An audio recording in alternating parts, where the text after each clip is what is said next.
স্থানীয় সরকার পল্লী উন্নয়ন ও সমবায় এবং যুব ও ক্রীড়া মন্ত্রণালয়ের উপদেষ্টা আসিফ মাহমুদ সজীব ভুঁইয়ার পদত্যাগ দাবি করেছেন বিএনপি নেতা ইশরাক হোসেনের অনুসারীরা। শনিবার ইশরাক হোসেনকে ঢাকা দক্ষিণ সিটি কর্পোরেশনের মেয়র পদে বসানোর দাবিতে নগর ভবনের সামনে অবস্থান কর্মসূচি থেকে এ দাবি জানানো হয়।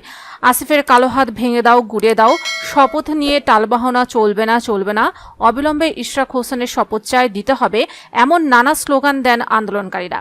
ইশরাকের সমর্থকরা বলছেন, আদালত রায় দিয়েছে এবং নির্বাচন কমিশন গেজেট প্রকাশ করেছে, কিন্তু এখনও ইশরাক হোসেনকে মেয়র হিসেবে শপথ পড়ানো হয়নি, তাকে তার দায়িত্ব বুঝে দেওয়া হয়নি। এর পেছনে স্থানীয় সরকার উপদেষ্টা আসিফ মাহমুদের ষড়যন্ত্র রয়েছে।